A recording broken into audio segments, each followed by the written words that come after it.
伞，夺宝的伞。哇！哇！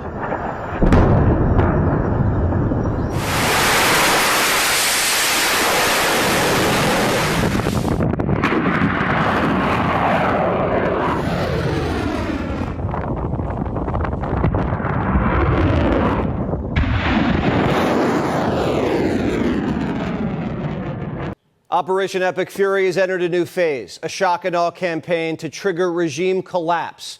U.S. forces have taken complete and total control of Iranian airspace, and now it's showtime.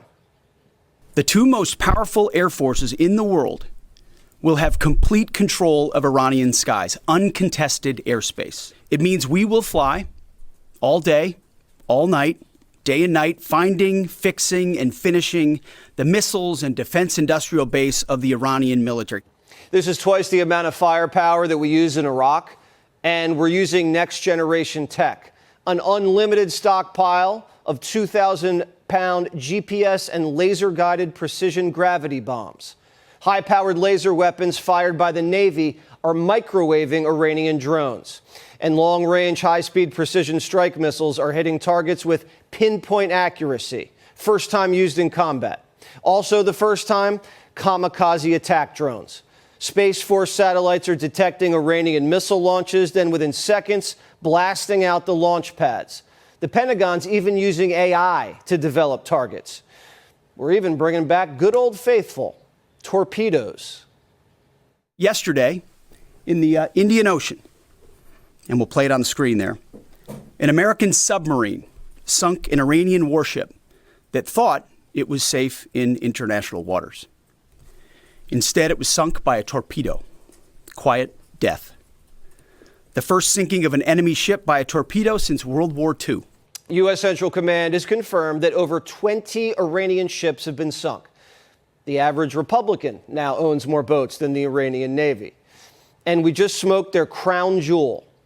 Last night, we sunk their prize ship, the Soleimani. Looks like POTUS got him twice. We've knocked out their Navy, Air Force. Nothing's safe, above or below ground. A new nuclear bunker they were building just got obliterated. Anything can happen, but this war is off to the best start in American military history. We're doing very well on the war front, to put it mildly, I would say. Somebody said, on a scale of 10, where would you rate it? I said about a 15. Their missiles are being wiped out rapidly. Their launchers are being wiped out. And, you know, it's really a nation that was out of control, and they would have used it on us if we let them, if we waited any longer. The regime leadership is either dead, missing, or cowering in bunkers. For us, it doesn't matter who rules. They just have to play by the rules. More on that later. They've been warned. The IDF says their next radical supreme leader will be a target for elimination, quote unquote. Every mullah is on borrowed time. We know who they are and where they are. Also, yesterday, the leader of the unit who attempted to assassinate President Trump has been hunted down and killed. Iran tried to kill President Trump, and President Trump got the last laugh. The chairman of the Joint Chiefs says the Iranians are badly wounded and losing the capacity to fight back.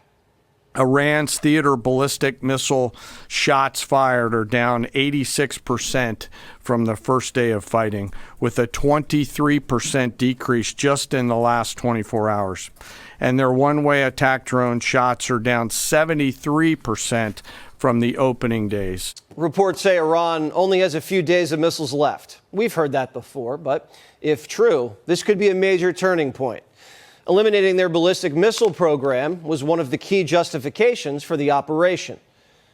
Iran does pose an imminent and direct threat to the United States of America based on the fact that they are the world's leading state sponsor of terrorism, based on the fact that they were rapidly and aggressively building up their ballistic missile program to give themselves immunity within their country alongside their Navy so that inside their country they could continue to create nuclear weapons and nuclear bombs, which would of course pose a risk to Americans in the region and even Americans one day here at home.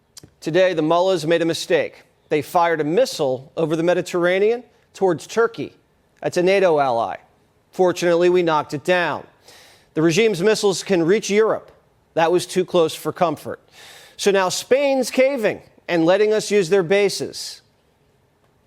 With respect to Spain, I think they heard the president's message yesterday loud and clear. And it's my understanding over the past several hours they've agreed to cooperate with the U.S. military. And so I know that the U.S. military is coordinating with their counterparts in Spain. No one's more nervous than China. Half their oil imports pass through the Strait of Hormuz. And as of today, the U.S. Navy controls that strait. We already control the Malacca Strait in Southeast Asia, the Strait of Gibraltar, the Suez Canal, and the Panama Canal. The U.S. controls all global shipping choke points. A full naval blockade of China is now possible. Their economy's at our mercy, if things ever got saucy.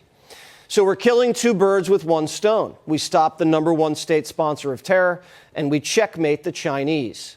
And on top of that, if this mission's successful, we'll control nearly all of the world's global oil distribution. Now, so far, the price of oil isn't going crazy. Monday, it peaked at $80. Today, it's trading at about $76 a barrel, still below what oil averaged under Biden. Now, as we're fighting the Iranians, we're also launching operations in another continent. U.S. Southern Command's currently targeting narco-terrorists in Ecuador. We're juggling ops in two hemispheres. This is the greatest demonstration of American power in decades. And the Chinese and Russians can't do a thing about it. And the whole world sees it. There have been no reported casualties over the last 48 hours, thank God. And we pray that God protects our troops and that Operation Epic Fury continues to be successful